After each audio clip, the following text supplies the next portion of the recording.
Jake did once tell me a few weeks ago that he thinks this is the best handicapped horse in the whole of Ireland.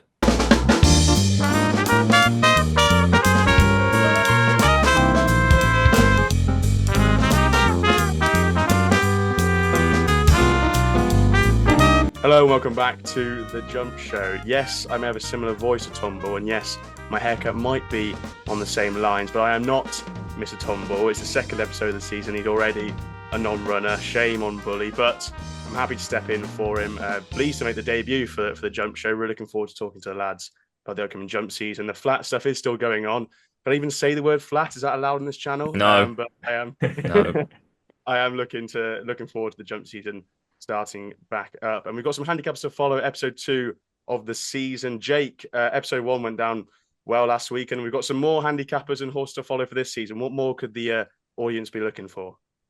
Absolutely, yeah. We've got 10 more rogue shouts, hopefully a few under the radar, and obviously we just got to welcome you, Ash, to the show. First occasion joining the Jump Show. I think you'll probably end up joining us a few times, considering how many times Bully's away in the calendar year. But yeah, welcome to the show. Thank you very much. Hey, it's a tough job going into all those weddings all year. So I mean, Bully's just putting in the hard yards. Fair play to him. Dan, how am I doing so far for a Bully replacement? Is it seamless transition? You're doing about as well as Bully's suit he probably bought at the start of the summer that he got for 100 quid and's got 15 wears out of it. So, I'd say that is tough and industrious.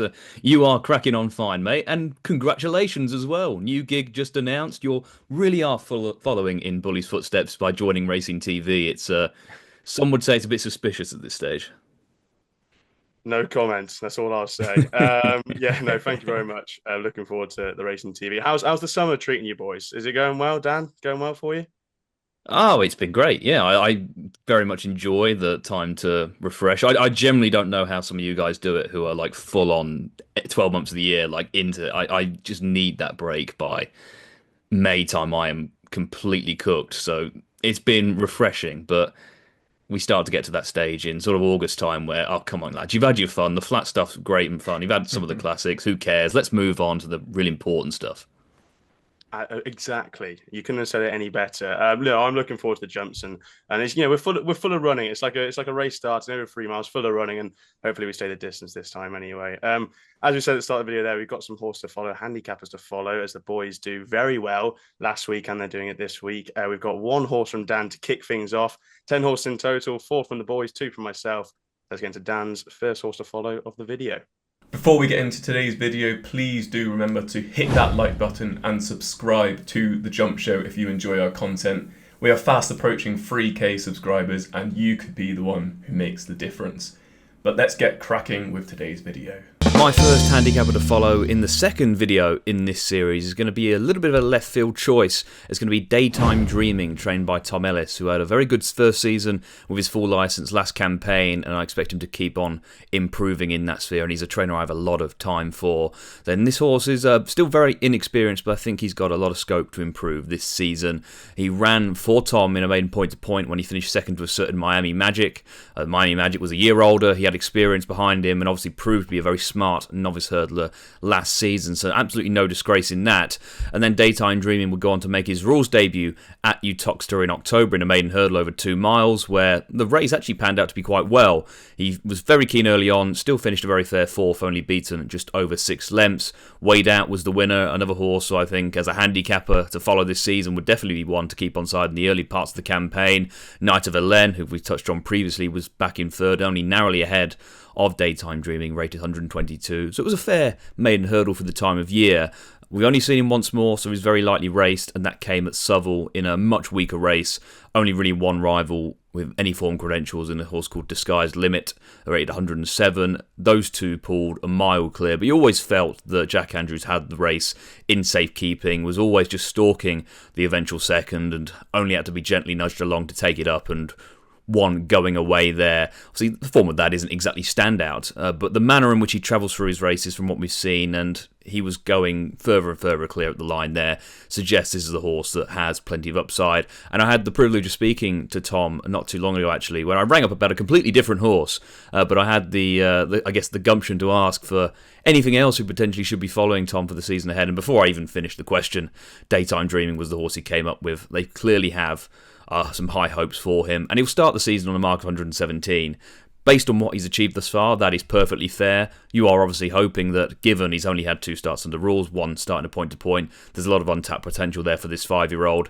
I imagine he'll remain over hurdles for now. I think 2 miles will be an adequate starting point. Seems to like a decent surface as well. I think he should have very little issue stepping up to 2.5 miles later down the line. But he's one to keep out on side in an early season sort of handicap, and he may well progress into be a bit of a flag bearer for the yard for the season ahead. So this is a classic example, Dan, of talking to the trainer and being fed information and reporting it back to the people. Oh, look, I rang about a completely different horse, and Tom decided to give me 30 minutes of his time, and he was just an outstanding gentleman, and he brought this horse up straight away. I just couldn't turn that down, especially when he told me the other horse to keep on the side was this Orange Diamond, who I think had just won on his first start for the yard, and said this horse has turned inside out and now can't stop winning.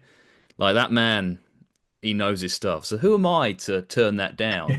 So while you can, let's see if Jake had a word with the trainer of his first handicapper to follow. It's a new week on the Jump Show, and that means a brand new batch of handicappers to follow. And my first horse for this video is going to be Machantou for the Emma Lavelle team. Now, he was a decent bumper horse, but he really did step forward in novice hurdles last season.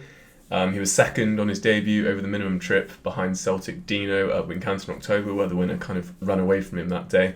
But he steps up in trip on his next start at Warwick and bolted up by 9 lengths, beating Barlavento, who's rated 117, and Rubber Bull, who's rated 128, and has really developed nicely since then. I think what's more impressive though is under a penalty, he then went to Windsor in December and beat Excello, giving him £6 that day. That horse is rated 127 for Nicky Henderson. He's even rated a bit higher in fences, so that was a good performance to really grind out that victory. He went up into Graded Company thereafter, ran in the Grade 2 River Don novice hurdle at Doncaster, won third behind Yellow Car and Moon Rocket. Now, Yellow Car obviously went on to boost that form no end in the Albert Bartlett, and he's now rated 143. Moon Rocket is a decent horse himself, rated 134. The front 2 kind of got away from him a little bit that day, but he kept tabs of them in third place, and it was a very creditable effort, not beaten too far in the end. Machantou also finished the season in the Albert Bartlett, where he finished 7th. That was a very creditable effort, considering he was a big price, and it might have been a race just a bit too big too soon for him. But Emma Lavelle said at Windsor after his second victory that he's not overly big, but he's so neat and quick over his hurdles. So I'm going to take a bit of an educated guess that hopefully means they're going to keep him to handicap hurdles this season rather than going over fences. And a race like the old fixed brush at Haydock on Betfair Chase Day might just be right up his alley. The yard obviously won that at Paisley Park, and Machantou's a bit of a similar type in the fact that he hits that flat spot and then keeps on going. A mark of 130 makes him the best handicapped out of that Albert Bartlett group of horses from the 3 mile novice hurdle division last season. And I think that he could be one to keep on side this year. I must say, Jake, I thought this horse was quite interesting last season, being sent off favourite for a fair few races, beating that Excello at Windsor, and then went off for the Grade 2. Was it the River Doncaster? So, yeah, I have to say, quite a nice shout from you there, Jake. Oh, rare pat on the back from Ash. Thank you very much. Let's see. We don't do that much on this show. Exactly, yeah. Let's see if we'll be giving you a pat on the back after your first handicapper to follow. It's great to be talking about the upcoming jump season. It's a privilege to be doing this on the Jump Show. Thank you to the lads for having me on, and hopefully we can find some horse to follow for this upcoming season.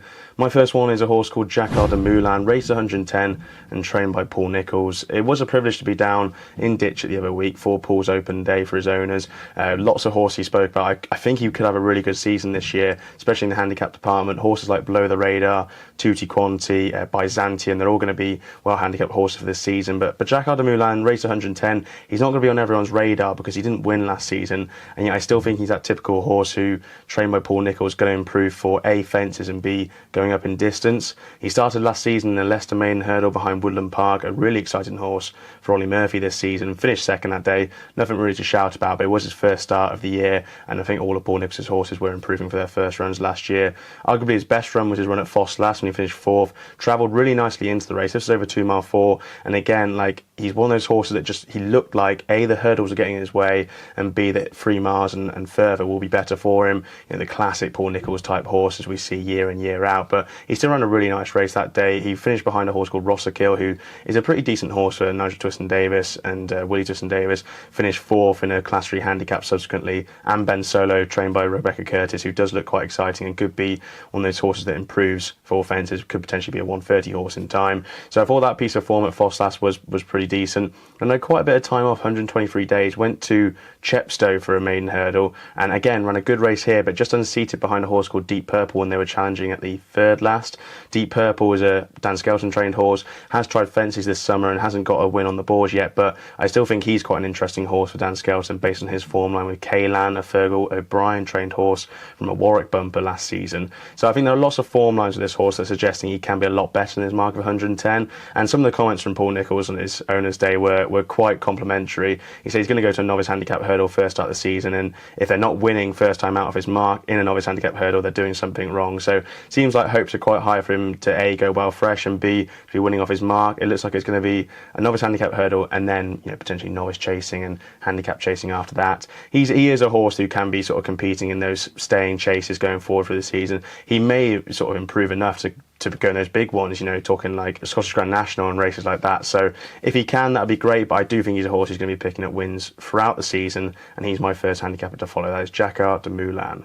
So your first opportunity to show the Jump Show viewers what you're working with, what kind of thought process you have, and what you've basically done is you've gone to the Paul Nicholls Open Day, listened to him, and out of the 13 handicappers or so he shouted out to you, you just kind of went like, and landed on Jacquard de Moulin, basically. Is that kind of what happened? No, it was a bit more intricate than that. There's actually a darts board outside my room, just nice. each area of that, and then just sort of went for the one that it landed on. So come on, I have a bit more planning behind it.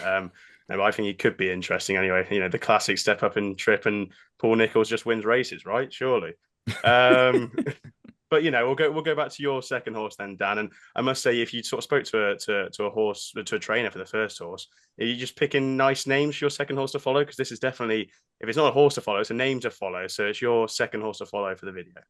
My next handicapper to follow is going to be a bit of a rogue shout. I was very keen to get a mare on side for this series, and I strongly considered Hollygrove Chacho. I think he's very fairly treated.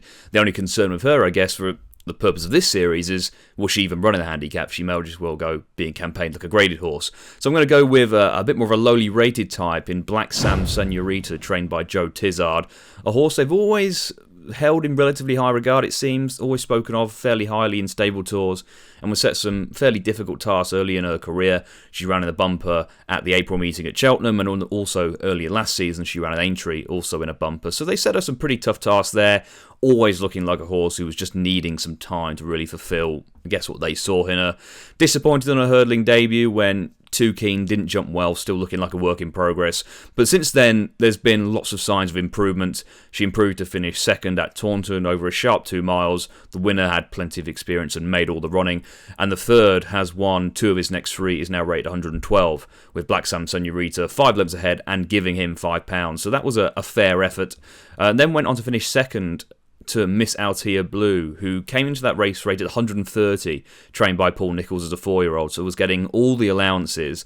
Black Sam Senorita having to give her £10, which on paper looked an impossible task, but she did make her work for it, so it was a fair run under the circumstances. And the third was a horse called D-Day a la Viva, who's improved significantly since. Won her first 3 handicap starts indeed, and now rated 121. So again, that looks fair form for that kind of level, given how Black Sam Senorita performed. She then got off the mark in a much weaker race next. The form of that isn't really all that much to speak about, and did disappoint on her final start of the season at Plumpton at 2.5 miles. I just think that was the effects of a long season. She'd had a fair bit of racing in the prior months and maybe just looking in need of a break there because there were no other real obvious excuses. And she'll start the season off a mark of 108, which on a couple of her pieces of form towards the back end of the season make her look pretty well treated. And we saw last year the Queen Boudica series being introduced. It gave a lot of opportunities to mares over fences, sort of rated 100, 105, 110. So many various qualifiers over trips and distances and different tracks. So I think it presents a lot of opportunities for a mare like Black Sam Senorita should they go over fences. I'm not sure if they will, but I'd be pretty hopeful that they would. She is related to a couple of chase winners, half-sister to two, who won over 2 miles to 5 furlongs, and being by Black Sam Bellamy, you imagine she'll have no issue stepping up a trip later down the line. Bar that blip on her last start, she had looked quite progressive, starting to fulfil, I guess, the promise that they expected her to show early in her career. And from that mark of 108 in sort of these lowly mares handicap chases, it wouldn't surprise me at all if she can continue that progression this season. So Black Sam's Senorita for Joe Titter. Now, is this a horse to follow based on form, or just the fact you happen to be racing that one day at Wincanton when it finished second? A lot of strange thought process going on in this video, aren't there? Either I've spoken to the trainer or I just happened to see the horse once, and apparently that's grounds enough to be one to follow. There is a bit of that sneaking in, I have to say, because I just thought that was probably an eye-catching one in the circumstances. But again, I want to try and throw a bit off piste. I mentioned in the video the Queen Boudica series has given so many opportunities to these kind of mares. I'm hoping they'll go chasing. I say there were other mares I was interested in, like Hollygrove Cha-Cha, but are they actually going to run in handicaps? Whereas if she doesn't turn up in a handicap, they've got some really ambitious race planning. So at least we've got that part sorted. Regardless, we'll now move on to Jake's handicap to follow next, and one actually was on my shortlist as well. Next up on my list, we're going to the Ollie Murphy yard, who has a very strong team of horses to go to war with this season, no less than Diamond for Luck, who had a very big reputation from the Irish point-to-point field, having cantered into a race at Liscarroll, where he fell at the second last, before then going to make amends at Ballyknoe and falling at the last, winning the lead. So a pretty unlucky start to his career, which was then compounded by returning sick in his bumper debut for the yard at Taunton. He was sent off the 8-13 favourite, disappointed, but turned out he was sick. So you can put a line through that effort. Last season, however, that they really took a slowly approach with him in novice hurdles. He was second on his hurdles debut at Uttoxeter, behind Windsurfer, which was a decent enough effort considering how bad that bumper performance was. And then next start out at Foss Lass, he ran one of his best races of the season, really, when finishing second behind Tutti Quanti. Obviously, Tutti Quanti's had a very good campaign, rated 132 now. But Diamonds for Luck gave him quite a bit to think about that day, so it was a good effort. And after that, he went to Wetherby in December and really did make amends, a fairly short price, but won a race which has contained 4 subsequent winners at various levels. So that was a good effort. He then returned in the new year, went to Sandown under a £6 penalty and beat Noble Park and Old Cowboys. So again, showing the ability to be able to race and win his races was something that's got to be admired. He ended his campaign with a making amends victory at Taunton. Really, he sent off the 1-16 favourite this time and gave £12 to a very small field that he obviously should have easily beaten, and he did. But I do like the fact that they've taken it easy with him. Going over fence is going to be the making of him, but they got plenty of that experience into him as a novice hurdler, which he clearly needed. And going over fence is, I think, a mark of 122 is going to be ripe for exploiting. So Diamonds for Luck is my next horse to follow. Yeah, I must say, you've got a very improving horse here from Ollie Murphy. And if there's anything to take from it, from the form lines that I can see, seconds to Conti at Foss Lass and novice hurdle in November 2024. And Paul's got a big season planned for Tutti Quanti this season, Welsh champion hurdle potentially before going novice chasing. So yeah, that form line could be very attractive. We'll now go to Dan's third horse to follow of the video. My next handicapper to follow is a proper mudlark trained by Venetia Williams, so surely he'll be found ample opportunities during those proper winter months ahead, and that horse is Sole Solution. He'll begin the season rated just 119, and I think there's an awful lot more to come from him. Hopefully he can stay sound to achieve it. Go back to a couple of seasons ago, he won 2 bumpers, including one at Foss Lass under a penalty and deep ground, where he beat Norman Fletcher and Roger Pole, who have proven to be 2 pretty useful horses. He achieved an RPR that day of 120, which is a pretty fair rating to achieve in that sphere, and probably belied what was expected of him. He then missed all of the following season due to injury, but returned last campaign, where he made his hurdling debut at Bangor. That was 2 miles, sharp track, good ground, and he also jumped appallingly. None of that really helping his cause, and was well beaten, but that was a blip on the radar, and after that, we started to show what he was really all about. He then finished second to 6 Mile Bridge at Leicester, up in trip, heavy ground, which is much more to his liking. Obviously, 6 Mile Bridge has proven to be a very smart novice hurdler the last campaign, and the third that day is now rated 127. So that was actually a fair effort for a horse who was still clearly learning his hurdling and just getting used to the task at hand. He showed a really good attitude then to get off the mark at Hereford, where I don't think the track would have helped him. I think probably one of the sharpest, if not the sharpest tracks in the country, and he dug in really well, having looked a bit in trouble turning for home, but that attitude will hopefully hold him in good stead moving forward. And he showed it again when he made his handicap debut at Sandown on the weekend of the Dublin Racing Festival over 2.5 miles, and again, grueling conditions. Made his handicap debut there for mark 114. He went off favourite, made all under, nearly 12 stone. And again, very, very game performance to be out in front in those conditions all the way, continually fending off the challengers in behind. Only won by a narrow distance in the end, but I think his dominance was probably understated by the winning margin there, and only went up £5 as a result as well to that mark 119. So I think it's still somewhat masking the ability that is there. Haven't seen him since. He was declared a couple of times, but was a non-runner due to the ground just getting too quick for him during those spring months. This is a horse who really does want it as testing as possible, and again, that's going to be key to him. Like, it's going to be those conditions that others aren't going to be able to handle that he will, which should mean he'll find opportunities when conditions are really, really grueling. He's a 7-year-old. He's only had 6 starts to his name, 4 wins. He's well related. He's a half brother to Easy as That, who was also trained by Venetia, got to a mark 142. Also a half brother to Howling Mad Murdoch, rated 144. So there's plenty more to come from him. Look out for him in those 2.5 mile to 3 mile handicap hurdles on really deep ground. When you're thinking you need a horse who will just handle conditions, if he's in the lineup, I think you've got a good one on your side.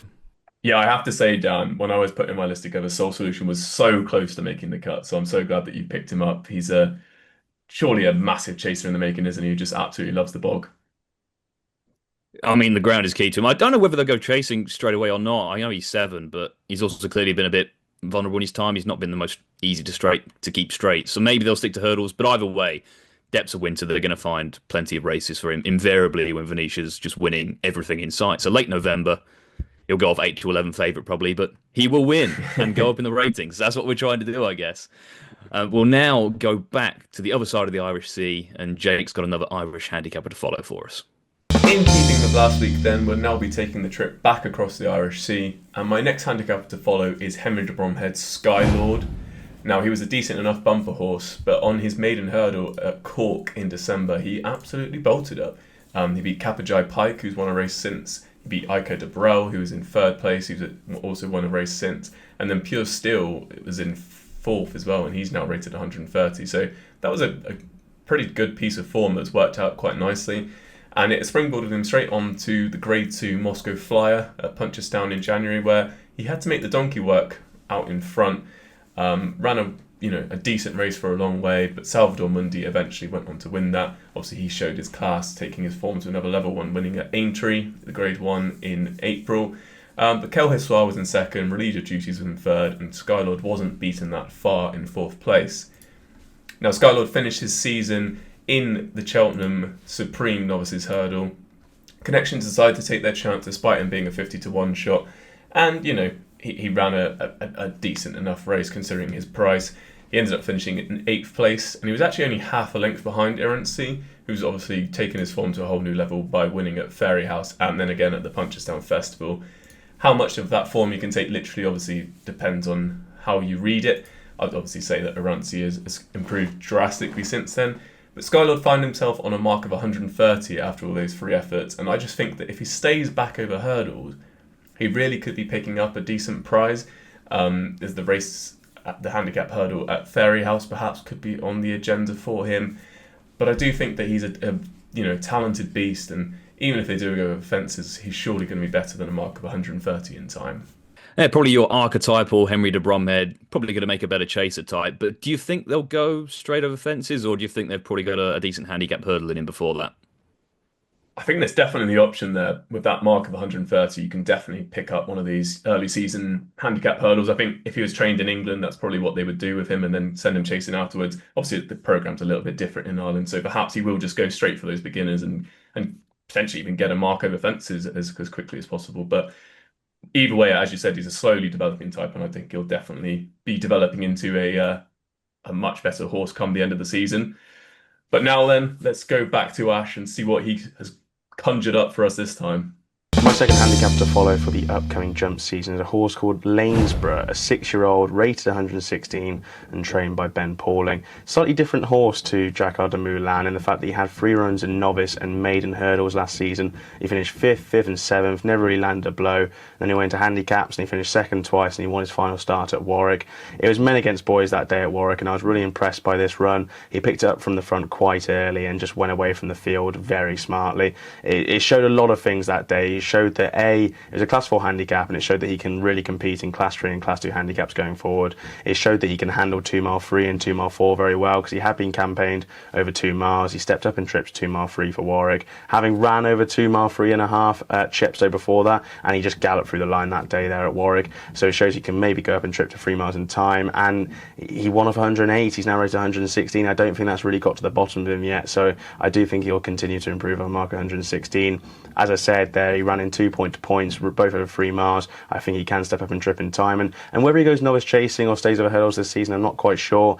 It could be very obvious to go novice chasing with him. He's a 6-year-old. It's probably the perfect age to go now, and he's done 3 races and handicap hurdles, and he looks like he could be the natural stepping stone. But if they keep him to hurdles this season, I think that would be a bit of a tip in itself. Maybe there's a little bit of unfinished business at home to maybe go over hurdles with him and then potentially go novice chasing in the new year. I don't know what the plan is yet. All I know is that he is a very well handicapped horse. I feel like he will be a horse that's potentially kept to slightly softer conditions. His pedigree wise, he's I think a half brother to a Patrick Neville trained horse who won twice on heavy ground, and his best forms on soft and heavy ground is Lanesborough, so I say be kept to that kind of ground. They did prep him for the Swinton Handicap hurdle at Haydock in May, but he was a non-runner due to a self-certification. I imagine the ground had something to do with that. So he's a really unexposed horse based on all known form. He's rated 116. I think there'll be a lot of improvement to come from Lanesborough, whether that's over fences, hurdles or up in trip. I think he's definitely a horse you want to keep on side this season. That is Lanesborough for Ben Pauling. I have to say, Ash, when you sent through the list of horses that you were going to go for this video, you could have given me a million guesses and I would never have picked out Lanesborough. So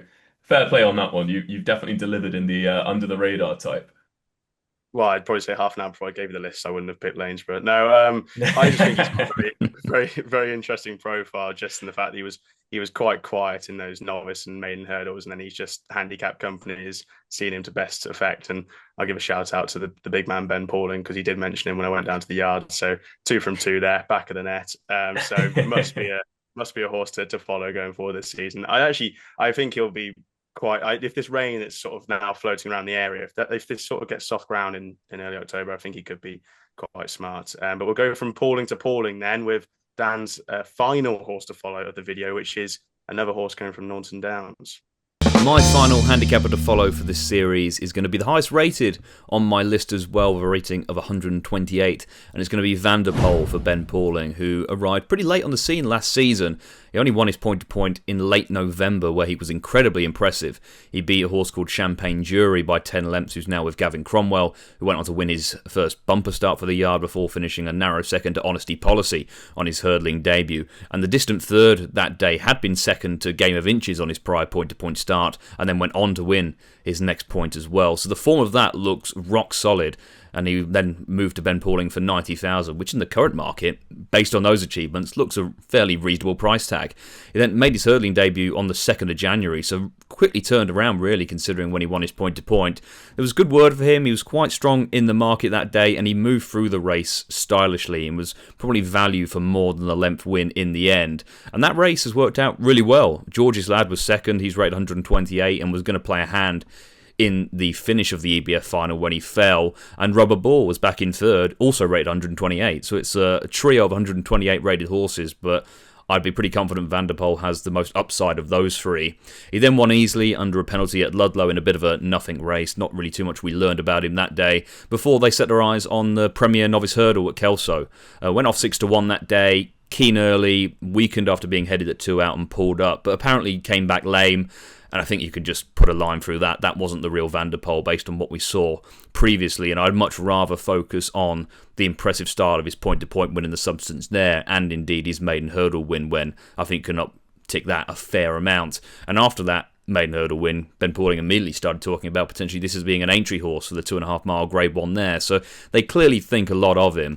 And you look at his style of racing, he's pretty forward in his races, attacks his hurdles, his point-to-point experience as well. It should all lead to him becoming a very good chaser.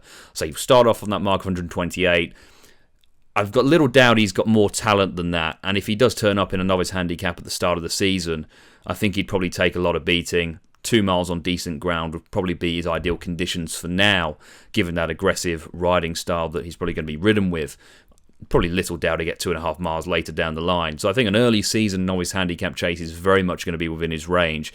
And it wouldn't surprise me at all. This is a horse who progresses to be better than a handicapper. So I think that opening mark, 128, leaves an awful lot of room to work with. Yeah, very much like what Jake said there when Jake was happy that someone picked a horse who was on his shortlist. Van der Poel was on the shortlist of about 47, I'd say, from Ben Pauling's visit. But he's definitely a horse that Ben mentioned, and both me and the Stacey thought he was well handicapped off Ben's comments. So there you go, Dan. It's another one from the trainer's comments. So what the viewers are gathering is that we've put about an ounce of original thought into some of these, but mainly just listen to the trainers. So you know when you come here, you're going to get thoroughly researched selections, or we've just opened our ears for 5 minutes to listen to people who know better, in which case, probably going to work out for the best. But no, I was just really taken by what he was doing despite having been at the yard for so little time. Like that maiden hurdle. I remember I backed Rubber Ball that day thinking, well, I don't know what this Van der Poel's meant to be, because the form hadn't amounted to anything as of yet, and all of a sudden he galloped all over them. So, I mean, I see him as a bit of a quicker, maybe better version of Leader in the Park was last year, who I put up on this series and won a couple of races. But I think this horse, like I said in the video, it wouldn't surprise me if he could be even better than a handicapper, potentially. I think he's got plenty of scope there to develop into a really smart chaser. And speaking of a horse, I think Jake will be hoping develops into a smarter chaser. The final handicapper of this series, and not to give much away here, but Jake did once tell me a few weeks ago that he thinks this is the best handicapped horse in the whole of Ireland. Going to finish off the handicapping series with an archetypal chaser who was just dossing around in hurdles last season, and that's Ballybow for the Gordon Elliott stable. Now, he was second in 2 point-to-points before, to his credit, winning a bumper at Sligo in October. But after that, he then went to Ferryhouse for his maiden hurdle and finished down the field when actually pulling up lane. When he returned to Down Royale in December, though, over Christmas, he ran a much better race, this time finishing second behind Air of Entitlement, obviously giving the mare weight, and she went on to win the Mare's Novice. So that form looks pretty decent, but she was a very facile winner that day. But his form went to a whole new level at Naas in January when winning over 2 mile, 2.5 furlongs. It was a maiden hurdle where he beat Calix de la Barrière by 9 lengths. Crack was in third as well, and both of those horses have won decent races since. So that form looks pretty good, and he absolutely sluiced through the mud that day. And that actually earned him a place in the Clonmel Grade 3 Mercedes-Benz novice hurdle, where again he showed a tremendous attitude to go and beat Ballygunner Castle, who's rated 134, in just the manner of an absolute stayer in the making. He did run in the Bartlett, where he was down the field in 12th place. I wouldn't put too much credence into that. I think it was just, again, too much too soon after a couple of really strong races in the mud. But what I would say is that he's been giving a mark of 128 in Ireland, which I think is way too low. The BHA gave a mark of 137 when he ran in the Albert Bartlett for a start. And then obviously he's a Grade 3 winner already. So I think 128 is definitely on the low side. And perhaps they can now start to aim in towards something like the Kinmure in the spring. Obviously, he'll need to get a fair few runs over fences in before that to qualify for the race. But I think a race like that was definitely on the agenda. And either way, he's going to be a much better chaser than he was a hurdler. So, best handicapped horse in Ireland, Jake. I must say, on that form line with Air Entitlement, could have a case for it. But how well handicapped do you think this horse is? Do you think can go quite highly now from his mark of 128? Well, he's an absolute chaser in the making. I'm assuming they'll just go absolutely, straight over fences with him, and that should see him improve massively. But as I said in the video, his BHA mark is £9 higher than his current Irish mark, so I think that just says it all straight away. But yeah, we'll see what happens. I'm sure he'll be a much better chaser than potentially even a Kinmure type. Fantastic! I'm so glad you mentioned the Kinmure. That's we got it in time, and that warms my heart. Kinmure in the middle of September. God, it's back, isn't it? You can smell it in the air. You really can. There you go. 10 handicaps to follow that will hopefully be rated £25, £30 better by the time we speak about them next season. If you did enjoy, please do make sure to like and subscribe. Thank you very much for watching. And if you do have some horse to follow yourselves, make sure to pop them down in the comments and we'll see what we think about them and maybe have a couple of words on them. We've got the Jump Show have got a video coming out next week, new recruits with some special guests. So make sure to keep your eyes peeled and even chuck on the notification bell to never miss it. But yeah, we'll be back then with some videos going forwards. The jump season really is alive and we're all here for it. Thank you very much and best of luck.